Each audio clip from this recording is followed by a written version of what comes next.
Okay, to get us started at number 30, let's try a quick writing assignment. Hear that lonesome whippoorwill, he sounds too blue to fly. Hank Williams holds a special place in my heart because one of my favorite songs to sing when I was a kid was I'm So Lonesome I Could Cry.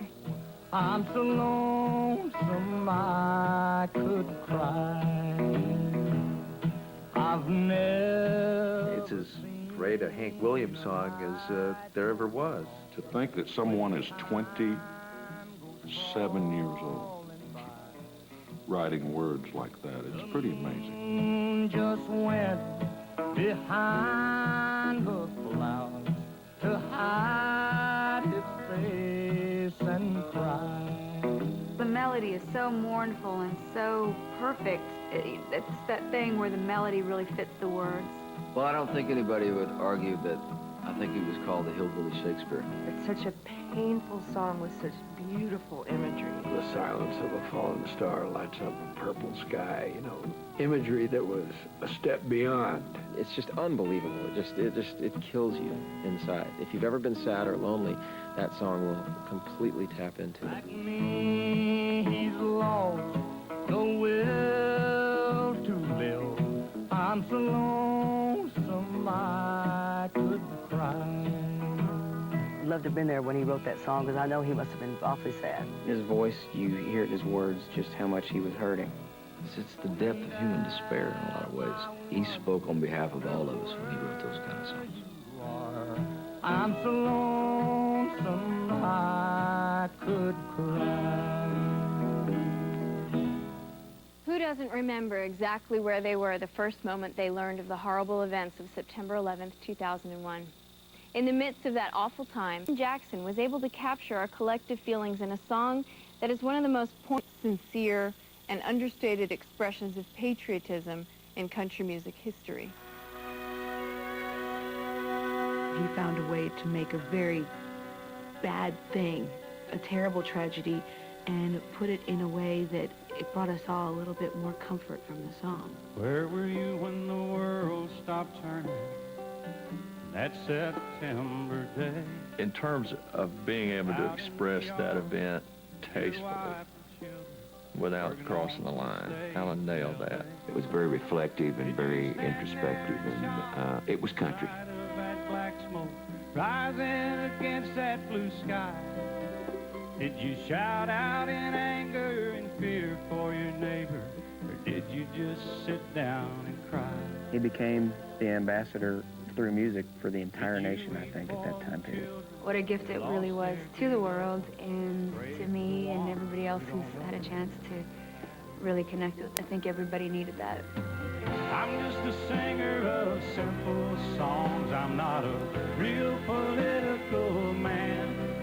I watch CNN, but I'm not sure I can tell you the difference in Iraq and Iran. For him to be humble and say some of the things he said in there was really exposing for him as an artist as well. I have to say, I admire him very much for that. Writing songs from the heart, and country music has always been about songs from the heart. Where were you when the world stopped turning that September day?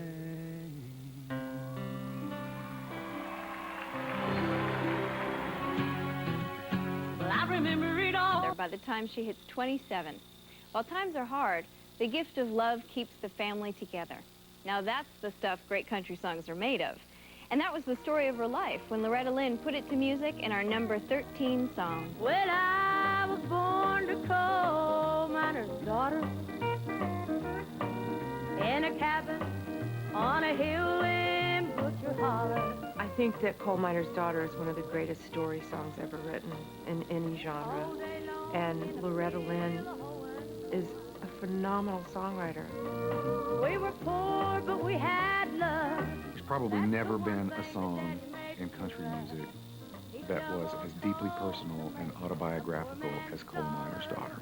She took her life and put it in a song, and it was so well written. In the summertime, we didn't have shoes to wear. People were moved by the honesty of it. Hearing the song is almost like going to a place with her and getting to experience a taste of what her life was like.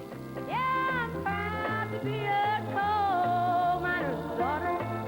Who do we know that could rhyme the words tard and hard? The work we done was hard, and I would sleep because we worked hard. Isn't that the best? Never thought of ever leaving, but you're hollering. Simplicity was the thing I like about Coal Miner's Daughter. It just told her life in 3 or 4 minutes. And that's pretty incredible. That's pretty hard to do. I loved Loretta Lynn for saying, "This is how I was born." And I'm proud of it. I let it walk right beside me. Big heart, big talent, too. Except the memories of a coal miner's daughter. Well, as we close out this hour of the CMT 100 Greatest Songs of Country Music Countdown, I want to thank you for watching. So what's made it into our top 12 for the next hour? Tammy Wynette Takes Her Man for Better or Worse. Johnny Cash Lights a Fire He Can't Put Out. And George Jones lives by the words, Till Death Do Us Part. I'm Kimberly Williams-Paisley.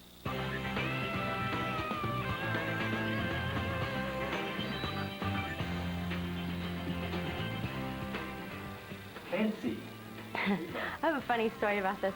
You know, I've been singing since I was 5, so, and because of the content of the song, I wanted to sing the song so bad. I was like 7 or 8, you know, when I wanted to sing it, and my mom and dad sat me down and told me what it's about. I'm like, so, I want to sing it. You know, I had no clue. I still had no clue. There was a period in time when you could say, hey, good looking, what you got cooking, and that was kind of racy. She has this Japanese grill, and she's making shabu-shabu. And there's just this outrageous assortment of sashimi. I mean, she has this amazing meal cook. I just love that idea. That's not what you expect, because the stereotype is that she has grits. But instead, it's like a 7-course meal.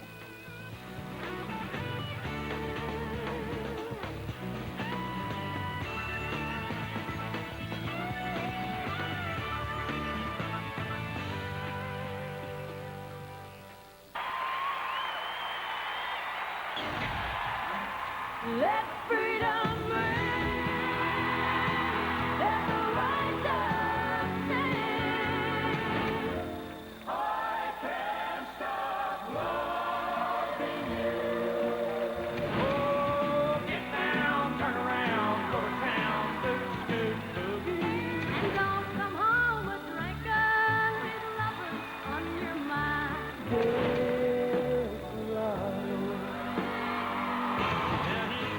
Guitars, Cadillac, hillbilly music, just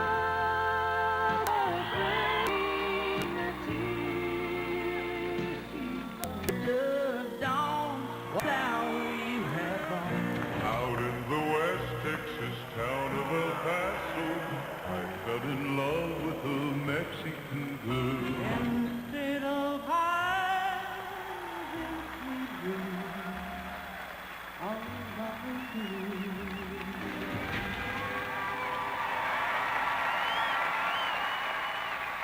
The year was 1962. Concert, and I'm watching and I'm seeing this beautiful man. To Road Warriors. She didn't have to do anything to make me fall in love with her. I was there. From the truly inspired. Probably Trisha was always the girl that he really, really wanted. To the dangerously dysfunctional. I was just a